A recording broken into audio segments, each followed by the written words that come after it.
Значи, еве сега, после 2 недели пауза, се враќаме пак на Евангелието според Јован и започнуваме едно ново поглавје. Започнуваме со 16-та глава. Но пред да преминеме на 16-та глава, мора да се подсетиме на она што Исус им го кажа на учениците во горната соба. Значи од 13-та глава па натаму. Па така во 13-та глава видовме дека им искажува љубов до крај. И им дава нова заповед, заповед која важи и за нас. Да се љубите еден со друг, како што јас ве љубев вас. Така и вие да се љубите еден со друг. Иако оваа глава беше глава на љубов, реков. Тогаш во 14-та глава, што рековме? Дека е глава на охрабрување. И видовме многу охрабрување. Кај ни дава охрабрување како да не се вознемирува нашето срце, кога Исус вели дека доаѓа кнезот на светот, сатаната, но тој нема ништо во мене, вели Исус. Или тој не ми може ништо, со други зборови. Не може ништо против мене. Така вели Исус, со тоа го смирува нашето срце. Иако доаѓа кнезот на овој свет. И во 15 глава видовме и поучување, и охрабрување, и предупредување. Што видовме? Има една лоза, еден лозар и 2 вида на прачки. Плодоносни и неплодоносни. Видовме дека по плодот се познаваат христијаните. Вистинските христијани даваат плод. И потоа што видовме од еден пресврт, после сета таа љубов искажана, видовме дека ќе има омраза. Омраза кон христијаните, омраза кон нас, затоа што сме 2 различни света. Но видовме и тука љубов во контекст на таа омраза. И се тоа заради што? Се тоа за да се исполни Словото. И денешниот текст, почетокот на оваа 16 глава, зборува за истата тема. И тоа е на крајот, значи при крајот од Исусовиот живот, на тој крај, избрани теми за избрани луѓе, за избран народ. Исус многу простор на крајот дава на непријателството и прогонството. Гледавме како започнува, дека ќе има омраза, ќе ве мразат и вас, како што ме мразеа мене. Но зошто го прави тоа? Зошто олку простор се одвојува за тоа прогонство? Тоа е многу едноставно, за да ги подготви своите за она што доаѓа. Значи, прогонството доаѓа, тоа е реалност. Тоа ќе биде. Некаде во светот и сега се прогонувани луѓето. Беа прогонувани во првиот век, па и денес. Но ајде да го прочитаме нашиот текст денеска, 16 глава од 1 до 4 стих, но да прочитаме од 15-17 стих до 16-4, за да можеме да се надоврзиме. Значи од 15 глава 17 стих. Ова ви заповедам за да се љубите еден со друг. Ако светот ве мрази, знајте дека мене ме мразеше пред вас. Ако бевте од овој свет, светот би ги љубел своите, но бидејќи не сте од светот, туку јас ве избрав од светот, затоа светот ве мрази. Помнете го зборот што ви го реков. Слугата не е поголем од својот господар. Ако ме гонеа мене, ќе ве гонат и вас. Ако го пазеа моето слово, ќе го пазат и вашето. Туку се ова ќе ви го прават заради моето име, зашто не го познаваат оној кој ме пратил. Да не дојдев и да не им зборував, немаше да имаат грев, но сега немаат изговор за својот грев. Кој ме мрази мене, го мрази и мојот татко. Да не направев меѓу нив дела, какви никој друг не направил, немаше да имаат грев. Но сега видоа и пак не замразија мене и мојот татко. Туку треба да се исполни словото запишано во нивниот закон. Ме замразија без причина. А кога ќе дојде утешителот, кога јас ќе ви го испратам од таткото, духот на вистината, кој излегува од таткото, тој ќе сведочи за мене, а вие ќе сведочите зашто сте со мене од почеток. Ова ви го кажав за да не се соблазните. Ќе ве истеруваат од синагогите, а ќе дојде час кога секој што ќе ве убие, ќе мисли дека му служи на Бога. А тоа ќе го прават затоа што не го запознаа мојот татко, ниту мене. А јас ви го кажав ова, за да се сетите кога ќе дојде времето, дека ви го реков тоа. Ова не ви го реков од почетокот, зашто бев со вас. Значи овдека гледаме дека Господ јасно го најавува прогонството. И на тој начин сака да ги подготви учениците за тие удари што доаѓаат низ нивниот живот. Тоа важи и за нас, за сите тие бури, за тие удари што доаѓаат и во нашиот живот. И така да се биде подготвен за сето тоа. Да се биде подготвен и подготвени да ги амортизираме тие удари, тоест учениците да ги амортизираат тие удари, а не да ги избегнат. Значи Бог не ветува дека ќе имаме удобен, мирен живот, мет и млеко ќе тече. Него ветува бури, ветува невојли, прогонство ветува. И не подготвува, кога сме веќе во тие прогонства, тоа сето да го амортизираме. Ако рековме претходно дека христијаните се познаваат по своите плодови, христијаните се препознаваат и по прогонството. Бидејќи ако ја црпиме вистината од вистинската лоза, тогаш светот ќе не мрази. А нема да ни аплаудира. И по тоа ќе не познаваат.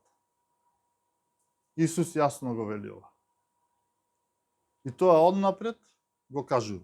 За полесно да го амортизираме сето тоа непријателство од овој свет во кој се наоѓаме, во светот околу нас. И точно првата точка за денеска ни е пророкувано прогонство. Значи Исус однапред го пророкува сето тоа. И затоа Петар вели не чудете се, тоа не е нешто необично. Тоа е најавено и така мора да биде, ако сме негови. Ќе ве истеруваат од синагогите, а ќе дојде час кога секој што ќе ве убие, ќе мисли дека му служи на Бога. И то сето ова, многу кратко, после ова се случува, Исус заминува, вели, јас одам, вели Исус, ама вие останувате. И вие ќе видите таа мета. Вие сте метата на тие прогонства, на тие напади. До сега јас бев со вас и ги трпев тие непријателства, Исус така да му каже. Но сега јас одам и вие ќе ги трпите. Не вели ако верувате во мене и ако ме следите, нема да имате ништо. Не, како што јас, така и вие, вели Исус. Со нашето навново рајгање, ние одма стануваме мета на голем непријател. Ќе го видиме и тоа покасно. И тоа е така. Гледajte што вели 4 стих. А јас ви го кажав ова за да се сетите кога ќе дојде времето, дека ви го реков тоа. Ова не ви го реков од почетокот, зашто бев со вас. Значи јас бев со вас, јас ги трпев, ги амортизирав тие непријателства, тие прогонства. Јас заминувам, вие сте метата. Тоа ќе се случува и тоа е една реакција на акција. Тоа е таа духовна борба на два различни духовни света. Рековме дека сме два различни света минатиот пат. Најавувањето на овие удари Господ Исус Христос ги пророкуваше и претходно. Еве во 15-та глава го видовме тоа, од 18-тиот стих и сега го прочитавме. Ако светот ве мрази, знајте дека мене ме мразеше пред вас. Ако бевте од овој свет, светот би ги љубел своите, но бидејќи не сте од светот, туку јас ви избрав од светот, затоа светот ве мрази. Помнете го зборот што ви го реков, слугата не е поголем од својот Господар. Ако ме гонеа мене, ќе ве гонат и вас. Ако го пазеа моето слово, ќе го пазат и вашето. Значи гледаме, ве мразат, омраза, ме мразеа. Значи тоа се тешки зборови. Ако сме негови, ќе бидеме замразени. Него го гонеа и нас ќе не гонат. Исто имаше И во 14 глава, 27-29 стих, еве што вели Исус. Ви оставам мир, ви го давам мојот мир. Не ви го давам како што го дава светот. Нека не се вознемирува вашето срце и нека не се бои. Чувте дека ви реков, одам и ќе ви дојдам. Ако ме љубите, ќе се зарадувате дека одам при мојот татко, зашто таткото е поголем од мене. И ви реков сега пред да се збидне, за да поверувате кога ќе се збидне. Значи гледате, Исус сето ова го најавува.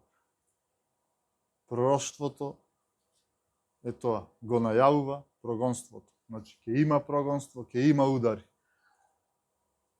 И сето ова вели за да се сетите кога ќе дојде времето. Значи со ова пророштво учителот ги подготвува своите ученици за ударите, за бурите што ќе дојдат низ животот. И преку тоа најавување на прогонство, пазете, преку тоа најавување на ова прогонство, што открива Исус? Тој открива кој е. Тој се открива својата сувереност.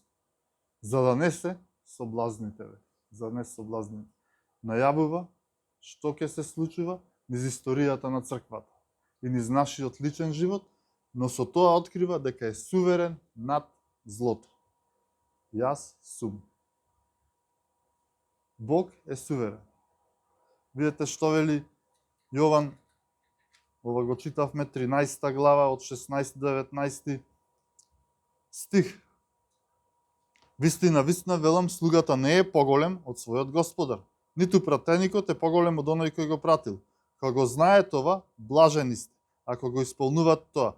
Не зборувам за сите вас, јас знам кој ги избрав, туку треба да се исполни писмото. Кој го јаде мојот леб, ја подига својата петица против мене. Од сега ви зборувам пред да се збидне, за да поверувате кога ќе се случи дека сум јас.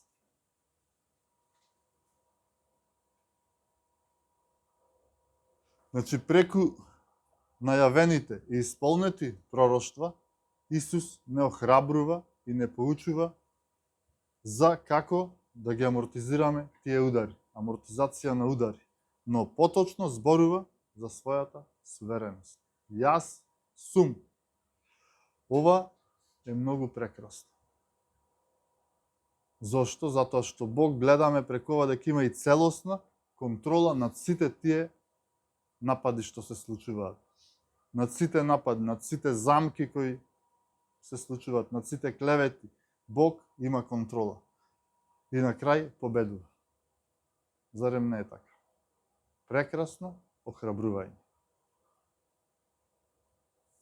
Господ многу добро знае дека после падот на Луцифер, падот на човекот, доброто и злото секогаш одат заедно. И за ова нешто зборувавме. Доброто и злото секогаш патуваат заедно. Доказ за тоа Исус и Јуда. Скоро до крајот на Исусовиот живот Јуда беше со Исус. Беа заедно. Само неколку сати пред смртта на Исус. И тоа секогаш ќе биде така. Но гледајте, Бог не само што го контролира злото, туку го користи злото за добро. На крајот се сеќавате. Планот оди понатаму. Без разлика на човечките планови. Без разлика на се. И затоа многу е важно да бидеме во склад со неговата волја.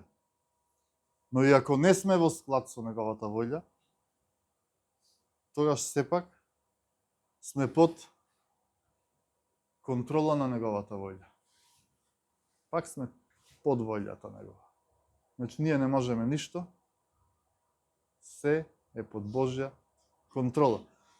Дури ви видите што вели една пословица, Изреки 16:4. Господ создаде се за сопствена цел, па и нечестниот за денот на злото. Каква контрола, какво охрабрување. Само да не се вознемирува нашето срце. Многу е важно овие работи да ги знаеме. И затоа вели, ви реков пред да се збидне. Не се вознемирувајте. Бидете подготвени, ама не се вознемирувајте. И кога ќе се случи да знаете дека јас сум, и со тоа планот оди понатаму. Значи, тука е мирот, тука е смиреноста, доброто има контрола над злото. Како што имаше и над Јуда. Значи, се создаде Бог за негова слава. Значи, Господ знае дека постои зло, знае дека постои личност. Рековме дека злото е личност. Дјаволот, сатаната. И дека постојат сили на злото, кои не го сакаат Бог, кои не го сакаат Словото, не ја сакаат црквата, па и верните. Не ги сакаат Библијата. Дури Библијата вели, не ги сакаат. Ги мразат. И тоа се вистински сили. Немој да мислите дека ова е нешто измислено.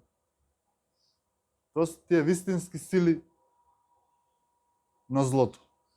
Невидливи сили помегу луѓето и во луѓето, кои не го сакаат Бог, Библијата, црквата, мразат. Ме замразија без причина. Тоа го прочитавме.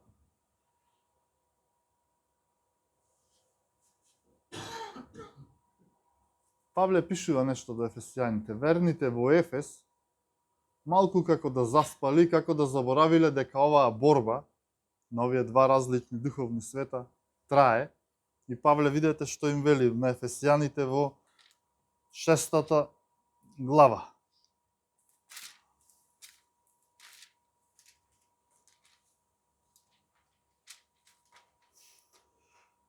Шеста глава од 10 до 11 стих. Најпосле јакнете во Господа и во силата на неговата мојка. Облечете се во сето Божјо оружје, за да можете да им се спротиставите на измамите на ѓаволот. Значи, ова е реалност. И во истото послание Павле вели, не му давајте место на ѓаволот. Значи, не отварајте ја вратата. Видовме како Јуда. 13 глава 2 стих вели, му стави мисла и покасно вели, ѓаволот влезе во Јуда. Павле вели, не му давајте место. Затворете го срцето за ѓаволот. Но тоа е многу јак, внимавајте. И нашата борба не е против крв и месо, не се тоа луѓе, него тоа се духови во тие луѓе и меѓу луѓето. И ѓаволот ги користи нив за да не нападне нас. Ефесијаните 6:12, зашто нашата борба не е против крвта и телото, туку против началствата, против властите, против светските владатели на темнината на овој век, против духовните сили на злото во небесните места. Значи, гледаме дека тие духови се секаде околу нас. Дури во владетелите на овој свет. И ова е реалност. Дали ова ви се има случајно? Почнуваме да сведочиме на некој, зборуваме за Евангелието, зборуваме за Исус и наеднаш што се подигаат тие обрамбени механизми кај тие личности, па и кај околината, и што имате да живееме? Што ми кажуваш, кој си ти да ми кажуваш, па не ме замарај со тоа.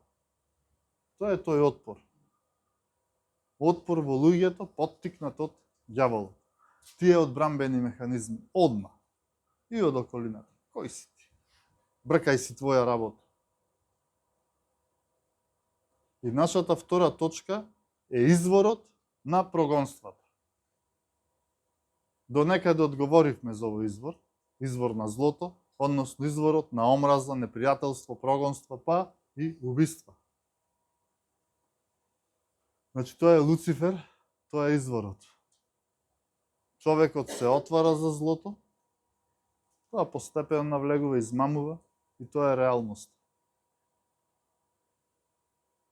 Што наоѓаме во нашиот текст? Кој одговор го наоѓаме за ова?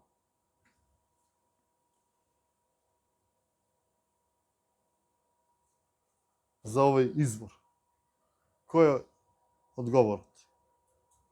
Видете што вели во втор стих. Ке ве истеруваат од синагогите, а ке дојде час кога секој што ке ве убие, ке мисли дека му служи на Бога. Гледате какво отварање. Дури убиство, ама мисли дека му служи на Бога. И одма видете сега третиот стих. А тоа ќе го прават затоа што не го запозна мојот татко, ниту мене. Значи се прават во името на Бога. А зошто го прават тоа? Затоа што не го познаваат. Не го познаваат Бог. Измамени се. Измамникот е секаде. Како е наречен? Големиот змеј, стара змија, лав што рика, непријател, зол дух, татко на лагата. Како уште не, убиец, кнез на овој свет, сатаната, ѓаволот. И сето тоа вешто го користи. Вешто користи со вешти методи. И како ги користи? Ги користи со тоа што ја искривува сликата на вистинскиот Бог. Сликата нашиот Бог ја искривува. И тука се започнува. Изворот на прогонствата. Ке мислат дека на Бога му служат, а уствари имаат своја слика за Бог. И не му служат на вистинскиот Бог.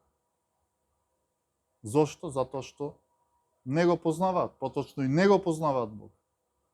Значи изворот е сатаната, но како действува? Действува со искривување на Божјата слика. На луѓето им ја извртува сликата, им ја извртува вистината, вистинската слика на Бог. И тоа е многу опасно, многу страшно, да не бидеме заведени од тоа. И како се може човек да се врати? Па треба да се ресетираат сите овие криви поставки, а како тоа? Само со покаяние. Тоа е покаяние и обрајкање, која треба да се ресетираат сите криви поставки, тие сите криви слики за Бог. Човекот кој ќе спознае Бог. И тоа ќе се покае.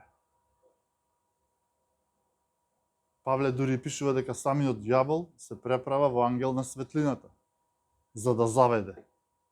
И Павле ги предупредува верните во Коринт, дека има и, што вели, дали ви проповедам друго евангелие, значи има и друго евангелие. Тоа е тоа на сатаната што го проповеда, искривено евангелие.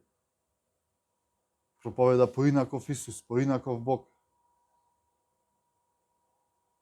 Проповеда евангелие што кон себе го привлекува нечистиот дух, непријателскиот дух. Постојат, значи, многу Исуси, со мало и денес. Постојат и многу евангелија. Со мало е. Но внимавајте, само едно е вистинското евангелие. Само едно. Бидејќи сатаната секогаш ја искривува сликата на Бог, го искривува евангелието, и тоа не е вистинското евангелие. Тоа е лажно евангелие, измамливо евангелие, кој води во пропаст.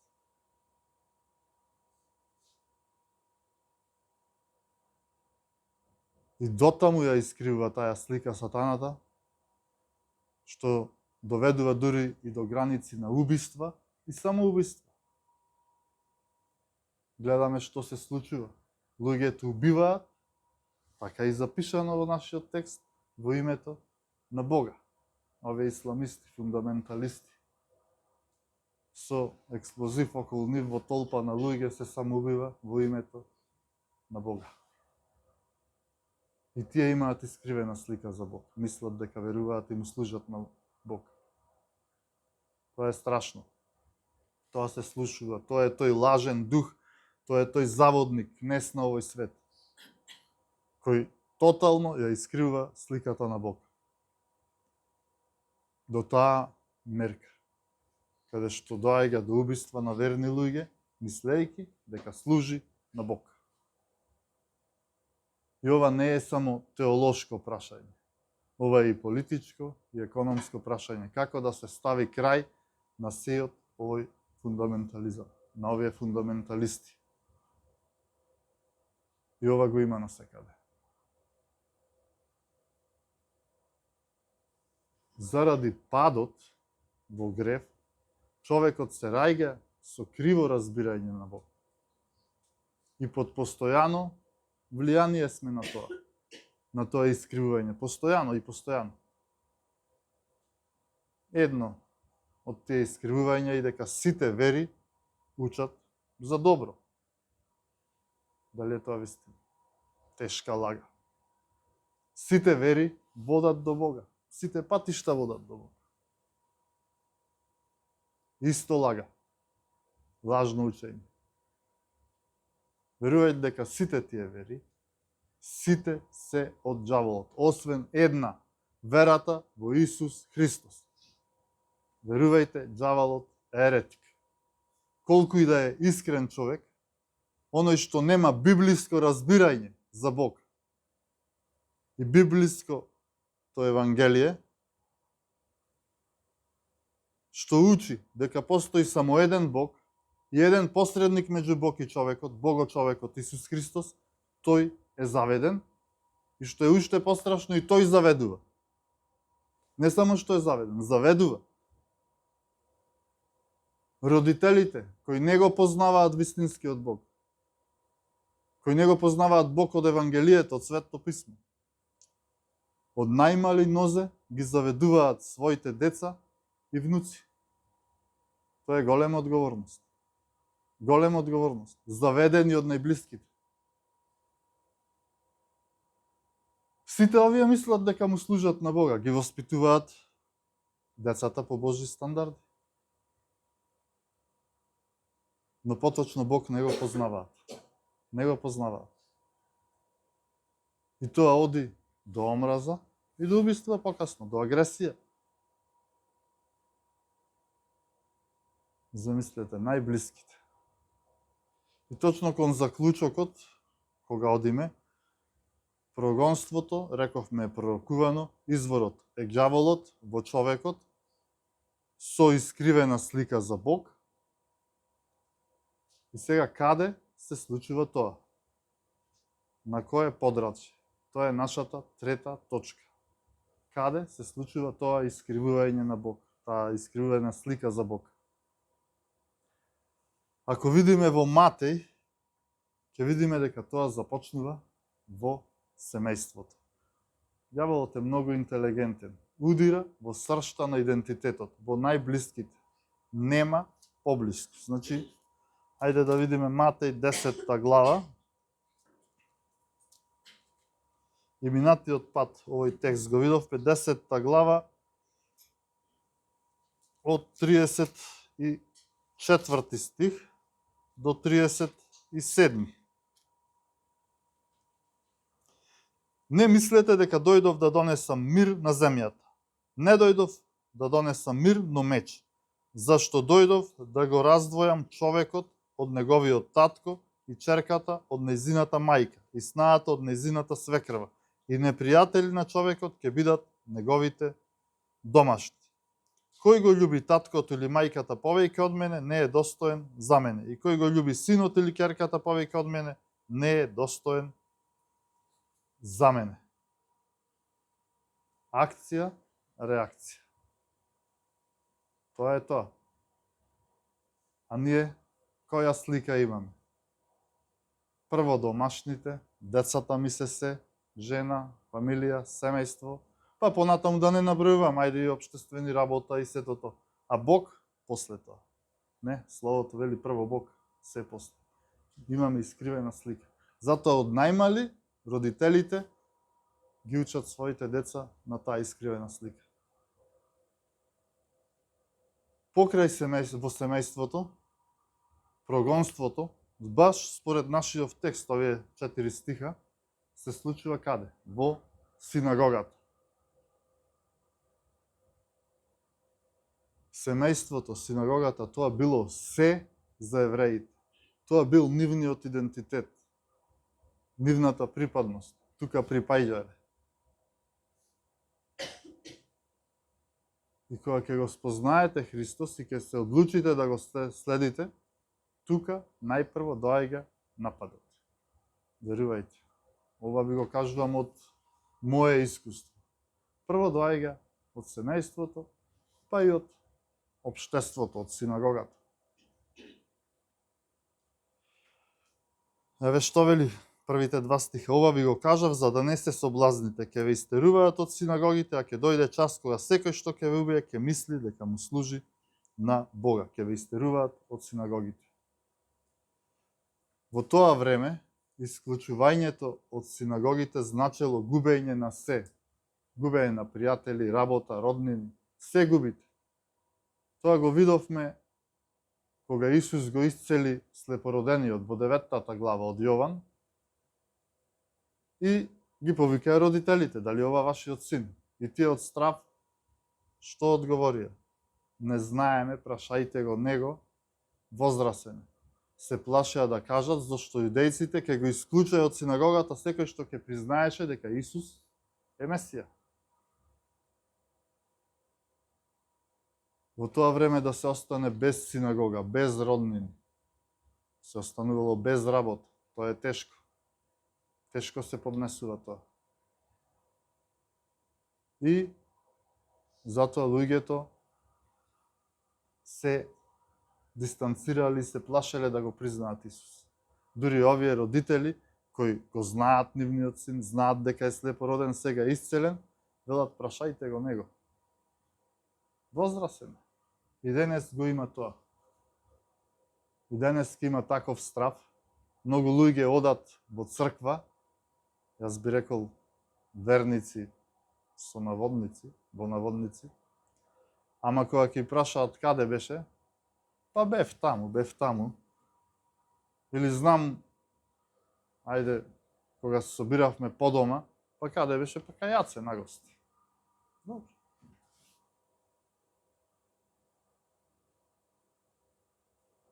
Значи, покрај семејството и синагогата и општеството се вклучува во тоа непријателство. Тоа го видовме во еврејското општество. Тоа е наш контекст од овој текст. И од Дела, 4 глава, ако читате, па до денес,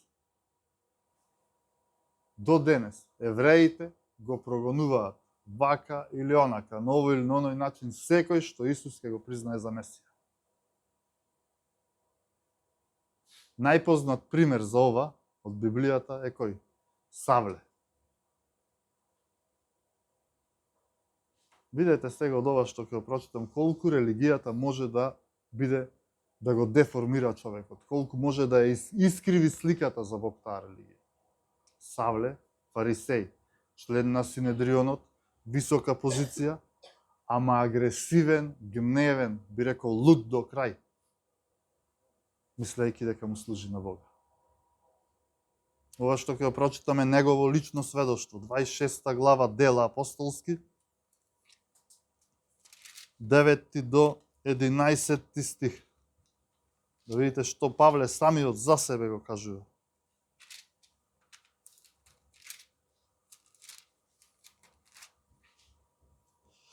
И јас мислев дека треба да вршам многу нешта против името на Исуса Назареецот, што и го правев во Ерусалим. Откако добив овластување од првосвештениците, затворив мнозина од светите во темнина, а кога ги убиваа, давав глас за тоа.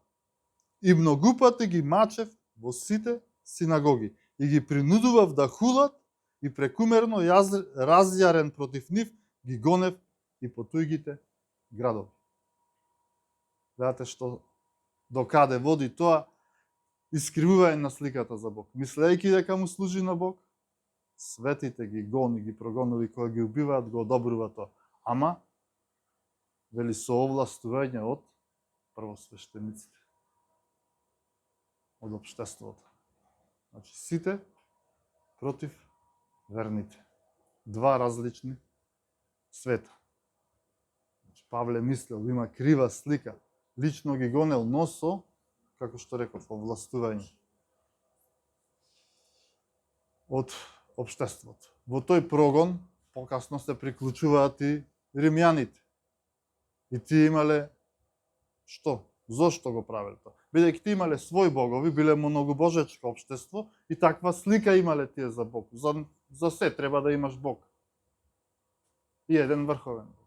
Тоа била таа слика, искривена слика, што дјаволот е вметнал и римјаните ги прогонуваа христијаните, ги убиваа во арени со лавови, со зверови, со шо не.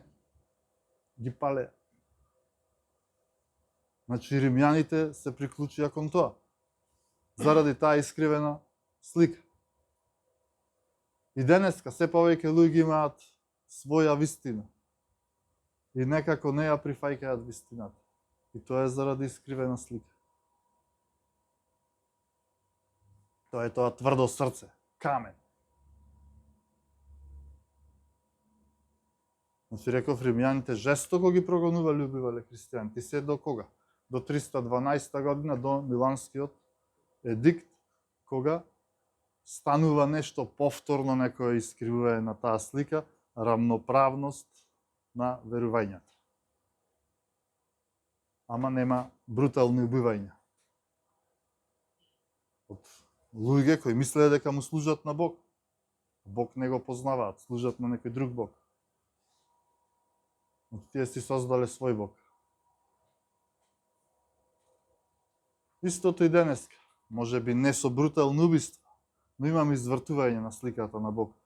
Псова родова идеологија. Па, добро е, сите се Божји деца, а уствари се сите Божји созданија, не се сите Божји деца. И разноразни работи кои ни се наметнуваат. Оправдување на абортуси, тоа е убиство. И сето тоа, ако ти си против ова, одма имаме отпор, одма имаме некој еден вид на благо прогонство. Тоа е тоа, злото е силно. Значи, гледате што значи да си христијанин, да бидеш спремен да ги амортизираш тие удари, дури и по цена на смрт. Исламот од своето постоење ги прогонува христијаните. Од своето постоење. И тоа дури и денес. И таму, во тие исламски земји, тоа е најраспространето. Таму христијаните се најпрогонувани. На Близок Исток. Но прогонството ќе расти насекаде. Исус го најави тоа и тоа се случува. Овдека во Европа, каде сме и ние, тоа не е така изразено, но сепак го има. Што е, ако не прогонство, што некои нарекуваат сехта, нововерци, па библијаши некаде ги нарекуваат во ромските заедници. И слично. И тоа кој го не нарекува? Од каде произлегуваат тие? Од религиозни организации, од религиозни институции како православна црква. Зошто? Затоа што имаат искривена слика на Бог. Бидејќи ако не си со нив, ти не си за Бог. Ти имаат некоја своја слика. А не го познаваат вистинскиот Бог.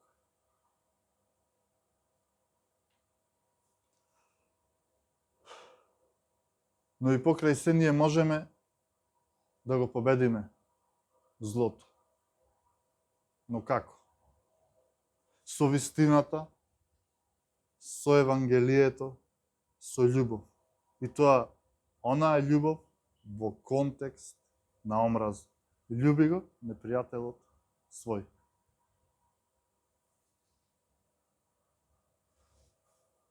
Тоа е вистината во контекст на лагата и полулагата.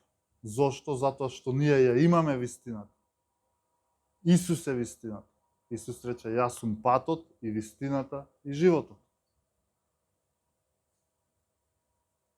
И за крај, за примена, ние мораме да бидеме благодарни што не сме така жестоко прогонувани, како што биле прогонувани во почетокот христијаните, како што биле во тие 2-3 века прогонувани од римјаните, па и сега на Блискиот Исток, да бидеме благодарни за тоа. Спорадично има некои прогонства, го има тоа, отворено прогонство, но нема така жестоко и брутално. И мора да бидеме благодарни за тоа и мораме да бидеме свесни дека прогонството е најавено и ќе дојде. И да не се чудиме тогаш што не сме стега. Да не се чудиме што после. Мораме да бидеме свесни дека изворот на прогонството е личност. Тоа е сатаната и злите сили. И тоа е реалност и тоа е вистина. Дека тоа постои. И тоа е сила. Но многу е важно, брајки и сестри, да имаме библиско, вистинско разбирање и познавање на Бог. Не моја вистина, не твоја вистина, туку што вели писмото. Да не го мешаме нашето искуство со Евангелието и Светото писмо. Тоа што е традиција, ама мене ми се случи, ова сите правеа вака и јас правам. Не, не е искуство. Евангелие, Свето писмо. Вистината. Црквата да го проповеда вистинското Евангелие, онака како што е запишано во Светото писмо. И да поучува за целокупниот Божји наум. Не само делови, како ни одговара, па така. Не делови, целокупниот Божји наум. Данески има многу учења кои земаат само еден дел, кои учат дека ако си христијанин, се ќе ти биде добро, тој просперитет е опасен. Дека сите патишта водат кон Бога, дали веруваш вака или онака, на крај сите ќе бидеме заедно. Тоа е опасно. Значи, вистинското Свето писмо, целокупниот Божји наум, дека ќе има и прогонство, а не дека ќе нема. Тоа е многу важно. И тука е примената на овој текст. А решението е да се исправи погрешната теолошка диоптрија кај луѓето, кои се искрено во криво. Искрено во криво, не во право. Има доста луѓе кои искрено мислат дека му угодуваат на Бога, дека извршуваат Божјата волја, но бидејќи не го познаваат Бога и имаат искривена слика, тие се противници и непријатели на Бога. И таа диоптрија да се исправи. Со тоа треба луѓето да ги враќаме во писмото, кон изворот. Затоа Исус и ни вели. Исус вели, љубете се еден со друг. Тоа е се што имаме. Светот не сака, не мрази. Брајки и сестри, јас може би не сум кој знае што, но друг немате. А и вие. И јас други немам. Ние сме тие кои сме, малку сме, многу сме, тие сме. Ние сме си се што имаме. Затоа да се љубиме еден со друг. Внимавајте. Злото е опасно. Злото е лукаво. Има клевети, оговарања. Ке не клеветат, ке не оговараат.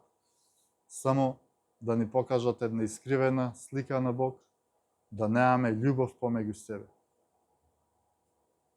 Но верувајте, и што е најбитно, ние го имаме Светиот Дух, кој е посилен. Светиот Дух кој е посилен. И планот оди понатаму. Тоа е нашето храбрување. Љубовта победува, бидејќи е најголема. Амин. Да се молиме.